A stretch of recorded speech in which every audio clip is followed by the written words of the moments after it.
తాగుతూ మాట్లాడేసేద్దామా మీ రాముయిజం గారు. కానీ రాముని మాత్రం మీరు హైప్ చేశారండి, మీకు దెబ్బలేస్తాను నేను తీసుకు. అవునా? ఎందుకు హైప్ చేయడం? ఆయనే హైప్, నేనే హైప్ కాదు అసలు. అటువంటి ఇంట్రెస్ట్ మనం ఎంకరేజ్ చేయకూడదు.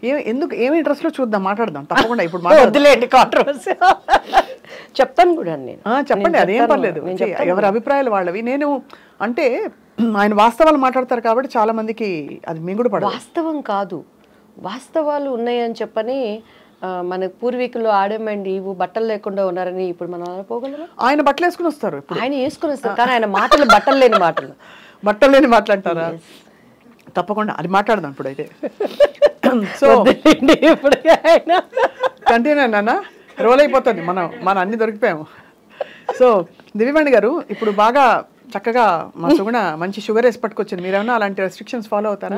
సుగుణమ్మ నీకు happy Christmas, happy new year. Thank you Sugunamma కూతురు వాణి, నీకు కూడా ఐ లవ్ యూ. అబ్బో ఇంకా అయిపోయింది, మురిసి పొంగిపోతారు. అవునా? Beautiful tea and coffee. వాళ్ళు లేకుండా మనం లేవండి, వాళ్ళ ప్రేమే మనకి ఆదరణ.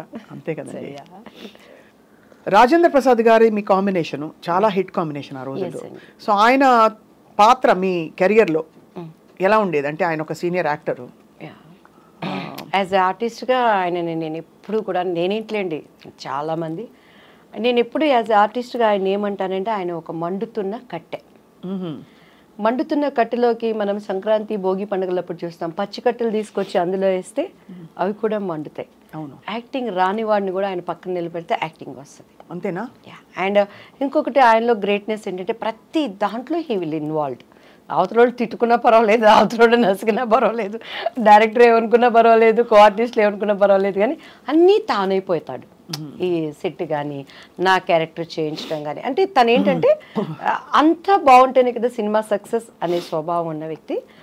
అండ్ మంచి మన భారతదేశం కానీ మన ఇండియా కానీ ఎక్కడున్నా కూడా నవ్వుల రాజేంద్రుడు అంటే ఆయన కడుపులో లైఫ్లో ఎంత దుఃఖం ఉన్నా కూడా అండ్ ఆయన యాజ్ ఆర్టిస్ట్గా నేను చాలా అప్రిషియేట్ చేస్తాను. మొన్న పాపం వాళ్ళ ఇంట్లో విషాదం. ఎస్ అండి, ఎస్. చాలా అసలు నేనైతే ఆ స్థితిలో కూడాను అందరూ ఏడుస్తున్నారు, శోకాలు పెడుతున్నారు, కానీ ఒక్క కూతురు ఆయన గుండెల్లో ఎంత భారం ఉంటుంది. మహానటిలో చేసింది ఆ పాప. ఇంకొకటి ఏంటంటే లక్కీ, మా బాబు పేరు కిరణ్ కాంత్. సో పెళ్లి పుస్తకంలో నేను ఆయన్ని కేకే అంటాను. సో కేకే అలానే నన్ను అమ్ముకుట్టి ఆ మూవీలో, మా పాపని తెలియకుండా మేము అమ్ముకుట్టి అని పిలుస్తాము. అండ్ ఇప్పుడు మహానటిలో ఆ పాప చేసింది కదా చిన్న సావిత్రి, నాకు కూతురుగా చేసింది. అవును, అది తనకి ఫస్ట్ మూవీ. అది ఎన్ని కలిసి వచ్చాయి చూడండి ఎలా, అంటే ఒక థ్రెడ్ ఉన్నట్టుంది ఆల్మోస్ట్. పెళ్లి పుస్తకం అవకాశం మీకు దివ్యవాణి గారు ఎలా వచ్చింది మీకు? అది ఇట్స్ అఫ్ కోర్స్ నాకు చాలా ఇష్టమైన సినిమా, బికాస్ మా సొంత ఫ్యామిలీ మెంబర్స్ తీసిన వెంకటరమణ గారు. ఇప్పటికీ స్వప్న గారు చాలామంది నాతో, నా ముందు ఆర్టిస్టులు, నా తర్వాత ఆర్టిస్టులు, నాతో ఆర్టిస్టులు మీరేం సినిమాలు చేశారంటే పేర్లు చెప్పుకోవాలి, తడుముకోవాలి. ఆ హీరోలతో ఎంతో స్ట్రగుల్ అయ్యి ఏమేమో పణంగా పెట్టి వాళ్ళు పెద్ద పెద్ద హీరోలతో చేశారు. కానీ దేవుడి దయ బాపు రమణ గారు, దివ్యవాణి అంటే పెళ్లి పుస్తకం అంటే దివ్యవాణి, ఆ తర్వాతే రాజేంద్ర ప్రసాద్ గారు అంటారు. అవునవును, ఎందుకంటే నేను కొత్త అలా చేయటానికి. అండ్ అది అసలు నేనైతే సినిమా ఇండస్ట్రీలో అలసిపోయి నేను సినిమా ఇండస్ట్రీకి సెట్గానేమో నిజంగా వెళ్ళిపోయి పెళ్లి చేసేసుకొని అంట్లు తోక్కుంటానే ఏదో ఒకటి చేసుకుంటా ఉండొచ్చు. మా బావ ఉండేవాడు, మా అత్తయ్య గారు అబ్బాయి, నేను పెళ్లి చేసేసుకుంటా, నన్ను పంపించేయండి అన్న టైంలో బాపు గారి దగ్గర నుంచి కాల్ వచ్చింది. ఇట్లా బాపు గారు చూస్తారంటే ఈయన కూడా అంతే, అందరూ డైరెక్టర్ లాగానే ఉంటారు, వేవేవో మాట్లాడతారు, నేను అలా ఉండను అంటాను. ఇంటికి వచ్చినాక మా అమ్మ ఇండైరెక్ట్గా తిడుతుంది, డైరెక్ట్గా తిడితే మళ్ళీ నన్ను భరించలేరు ఎవరు, ఇండైరెక్ట్గా తిడుతుంది. నేను ఇంకా ఏడ్చుకుంటా చీదుకుంటా ఉంటాను, నన్ను పంపించండి నేను మళ్ళీ చదువుకుంటాను అంటాను. ఇది కూడా అంతేలే అని చెప్పని తలకు బాగా నూనె పెట్టుకున్నాను. అప్పుడు చీర కట్టాలంటే మమ్మీనే కట్టేవాళ్ళు, నాకు అంత కట్టుకోవటం రాదనమాట. సో బాపు గారి దగ్గరికి వెళ్ళినప్పుడు తలకి లక్ ఏంటంటే ఆ రోజు తలస్నానం చేయలేదు, తలకు నూనె పెట్టుకున్నాను. ఆ హోమ్లీ కావాలనేది నాకు తెలీదు. మీకు ఇక మీరు మన రమణ గారి ఫ్యామిలీ అని అంటే మీకు తెలుసు కదా, బాపు గారి రూమ్ పైన పెద్ద రూమ్, అన్ని పుస్తకాలు, చిన్న ఆయనగా ఆయన కూర్చొని బొమ్మలు గీసుకుంటున్నారు. మన రమణ గారు ఉన్నారు కదా, రమణ గారు తీసుకెళ్లారు. ఈ అమ్మాయి కొత్త అమ్మాయి అండి దివ్యవాణి గారు అనగానే చూశారు బాపు గారు, నమస్కారం అండి అని కూర్చున్నాను నేను. ఇది జుట్టు మీ సొంత జుట్టు అండి అని అన్నారు. అవును సార్ అన్నాను. ఇట్లానే ఉండాలి మూవీలో అన్నారు. సరేనండి అని, ఎందుకంటే నేను ఓకే అవననేది నాకు లోపల ఒక అభిప్రాయం. బట్ నాకు అప్పుడు బాపు గారి విలువ నాకు నిజంగా తెలియదండి. బాపు గారు ఎంత గొప్ప మనిషి. ఎందుకంటే నేను సినిమాలు చూసేదాన్ని కాదు. ఈ క్వార్టర్లీ హాఫ్ ఇయర్లీ ఎగ్జామ్స్ వస్తే ఒక సినిమా, అది కూడా అప్పుడు మనకు తెలిసిన హీరోలు ఎవరు, శోభన్ బాబు, కృష్ణ. మా అన్నయ్య ఏమో కృష్ణ ఫ్యాన్స్, మేమేమో శోభన్ బాబు ఫ్యాన్స్. ఈ 2 సినిమాలు అంటేనే ఇంట్లో అడుక్కుంటే కానీ పంపించండు మా నాన్నగారు. అట్లా నేను పెరిగిన దాన్ని. లోతుగా సినిమా ఏంటి, పరిజ్ఞానం ఏంటండి. ఇప్పుడు రాజేంద్ర ప్రసాద్ గారు వీళ్ళందరూ ఏం చెప్తారు, మేము ఏంటి డబ్బింగ్ 75 పైసలకు చెప్పాము, అన్నం లేకుండా ఉన్నాము, దీని మీద కసితో వచ్చాము. సూపర్ స్టార్ కృష్ణ గారు కానీ ఇప్పుడున్న మెగాస్టార్లు కానీ. నాకు అట్లంతా నేను రాలేదు, తేపడ్డాను కాబట్టి నాకు అసలు సినిమాలు ఇవన్నీ తెలియదు అనమాట.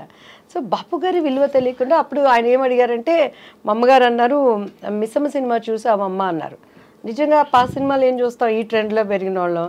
మా అమ్మ ఇంకా చూస్తే ఇట్లా అన్నారు అమ్మ. అంటే చూశానని చెప్పానంటే, చూశాను సార్ అన్న. నిజంగా నేను మిస్సమ్మ చూడలేదు. అబద్ధం, ప్రామిస్ అబద్ధం చెప్పాను. మళ్ళీ ఇంటికి వెళ్ళినాక మొట్టికాయలు పడతాయి, పప్పు గుత్తికారుతో డబ్బులు పడతాయి. ఎవరు పడతారు ఎవరు చూసి చూశాను సార్ అన్న. కానీ సేమ్ అందులో క్యారెక్టరే మీది అని అన్నారు. అలాగే సార్ అన్నాను. నీకు కాళ్ళు చూపియమ్మ అన్నారు. మా అమ్మాయికి ఇలా చూసాను. మా అమ్మగారు పాప ఆమె భయపడతా, ఈ అవకాశం అన్నా మా అమ్మాయికి రావాలి, ఏదో ఒకటి మా అమ్మాయి ద్వారా మేము ఇండస్ట్రీలో ప్రూవ్ చేసుకోవాలని కాళ్ళు చూపించాను. ఎందుకంటే ఆ మూవీలో ఎక్కువ కాళ్ళకి షార్ట్స్ ఉంటాయండి. మహానుభావులు. నా స్టోరీ నాకు మిస్సమ్మ సినిమా మళ్ళీ చూడమ్మా అని అన్నారు. అలాగే సార్ అని చెప్పాను. ఇంటికి వెళ్ళిపోయాను. టక్ టక్ టక్ టక్ అగ్రిమెంటు, డేట్స్ ఫిక్స్ అయిపోయినాయి. 45 days కంటిన్యూస్గా షూటింగ్. అమ్మ అన్ని మాట్లాడేశారు. డబ్బులు ఏమిటి అసలు, ఎన్ని రోజులు? రమణ గారు ఉన్నారు, మన మేనేజర్ రమణ గారు, ఇప్పటికే ఆయనే ఉన్నారు. శ్రీరమణ గారు అంతా మమ్మీ మాట్లాడుకున్నారు. శ్రీరమణ గారు అంటే పెద్దవారు? నో ఇప్పుడు ముళ్ళపూడి వెంకటరమణ గారు, బాపు గారు. శ్రీరమణ గారు ఈజ్ ద ఇంకా పర్మనెంట్ కుటుంబ సభ్యులు. అవును, ఆయన అదే శ్రీరమణ గారు అంటే ఆయనే కదా. శ్రీరమణ గారు అంతా మాకు మమ్మీతో మాట్లాడారండి. నెక్స్ట్ డే ఆంధ్రజ్యోతి, ఈనాడు బాపు బొమ్మ దివ్యవాణి అని వచ్చింది. ఫస్ట్ ఫోన్ మా ఇంటికి వచ్చింది. అప్పుడే మారిందా మీ పేరు? దివ్యవాణి అప్పుడు మారలేదు కదా, అంతకు ముందే ముందే మారిపోయింది. అంటే నాకు ఫస్ట్ నేను చేసినప్పుడు డాన్స్ రాజా డాన్స్ అని చేశాను. అనుకోకుండా మొన్న వినోద్ రాజా అని బెంగళూరు ఒక ప్రైవేట్ మీటింగ్కి వెళ్ళినప్పుడు కలిశానండి. దాంట్లో అప్పట్లో చిరంజీవి గారు సీడీ తెప్పించుకొని చూసారు అబ్బాయి డాన్స్కి. లీలావతి గారి కొడుకు కన్నడ రాజ్ కుమార్ గారు. సో ఆ టైంలో నాకు దివ్య అని పేరు పెట్టింది ద్వారకేష్ గారు.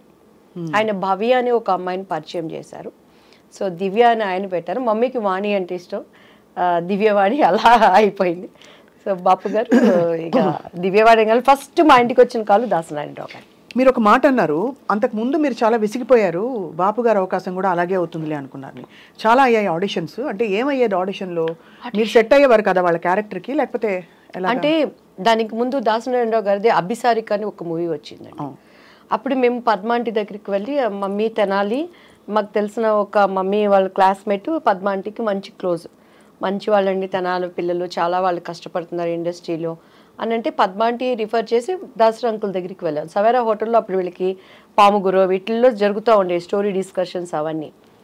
ఏమి చేస్తారు, మాట్లాడేవాళ్ళు. కింద నుంచి పెద్ద చూసారు, ఒడ్డు పొడుగు బాగుంది అమ్మాయి అనేవాళ్ళు, స్టోరీ మంచి క్యారెక్టర్ అండి అనేవాళ్ళు.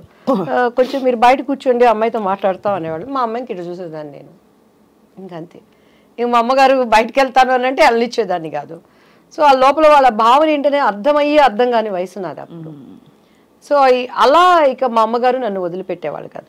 మొన్న కూడా చౌదరి గారు అని చెప్పని ఒక ఆయన ప్రొడ్యూసర్ కలిసారండి. అప్పుడు అర్జున్ సర్జాతో ఒక మూవీ చేయాల్సింది, శారదాంటి మెయిన్ క్యారెక్టర్. అందులో అంతా డేట్స్ వరకు వచ్చింది, అంతా ఓకే అన్నారు, క్యారెక్టర్ మిస్ అయిపోయింది. కాదు అంటే అంత ఓపెన్గా మిస్బిహేవ్ చేసేవారా? నా దగ్గర మిస్బిహేవ్ చేసి నా దగ్గర బతికి బట్ట కడతాడండి వాడు ఎవడైనా. అదే అందుకని ఎందుకంటే ఇప్పుడు జీలో అప్పుడు ఉండేది. అదే మీరు బోల్డ్ గా కనిపిస్తున్నారు చాలా. బట్ ఎలా మీకు అర్థమైపోయేది వాళ్ళ మనసులో ఏమిటని? అంటే మా మమ్మీతో మాట్లాడేవాళ్ళు. మా మమ్మీ అమ్మాయి చిన్నపిల్లండి, తను ఫ్రెండ్లీగా మంచి ఆర్టిస్ట్ అండి, మా అమ్మాయిలో టాలెంట్ ఉందండి అని అలా అనేవాళ్ళు. ఇంటికి వచ్చినాక డిస్కషన్ జరుగుతుంది కదా. నన్ను బాగా రెచ్చగొట్టేది మా అక్క అయితే, చూడు నువ్వు చేయాల్సిన క్యారెక్టర్ అమ్మాయి చేసింది చూసుకుంటే, నువ్వు చేసుకొని నాకేంది, నేను ఎప్పుడు ఏ క్యారెక్టర్ పోయిందని ఏడ్చింది లేదండి. ఈవెన్ దో మిస్టర్ బెళ్ళానికి కూడా బాపు గారు, రమణన్ల గారు, రాజేంద్ర ప్రసాద్ గారికి ఇప్పుడు ఒక మనసు ఉంది, మరి ప్రతి ఒక్కరికి ఒక అంతరాత్మ అనేది ఉంటుంది. ఈవెన్ ఆమెనికి కూడాను వాళ్ళ గుండె మీద చేసుకుంటే మినిమం మ్యాక్సిమం ఎక్స్ట్రీమ్ ఈ క్యారెక్టర్ అమ్మాయి అయితే బాగుంటుందని చెప్పని ఎంత ప్రయత్నం చేశారు, ఎంత ప్రయత్నం చేశారు. నేను ఆయనకి సారీ కూడా చెప్పాను, రాజేంద్ర ప్రసాద్ నా భవిష్యత్తుని గురించి జరిగిన విషయాలన్నీ ఆయనకి చెప్పాము, ఏం లేదు ప్రాబ్లం. ఆయన వేరే ఆలోచనలో ఉండేవాళ్ళు, మేము అది అంటే ఇప్పుడు అప్రమత్వం, ఈజ్ గుడ్ ఆర్టిస్ట్ కానీ ఆ క్యారెక్టరు నాకు ఆమెని ఒకరోజు ఫ్లైట్లో కలిసినప్పుడు నాతో చెప్పింది, దివ్యవాణి గారు 1000 సార్లు నాకు ఆ డెక్లో అప్పుడు సీడీలు డెక్లు ఉండేవి చూపించి ఇలానే కావాలని చెప్పేవాళ్ళు. మరి ఎందుకు మిస్ అయిపోయారు మీరు? చేయలేదు, ఒప్పుకోలేదు. ఒప్పుకోలేదా? రాజేంద్ర ప్రసాద్ గారు అండ్ ఆయన ప్రొడ్యూసర్ ఆయన చేత పార్థసారథి గారు సంథింగ్ ఏదో పేరు ఉందండి. సో అలా but film industry is very tough place కదా దివ్యవాణి గారు. టఫ్ ప్లేస్ లేనిది ఏదో చెప్పండి స్వప్న గారు. అలా కాదు, రిలేటివ్లీ నేను మీరు అన్నది రైటే, అన్ని ప్లేసెస్ లో టఫ్ ప్లేసే. మన ఇంటికి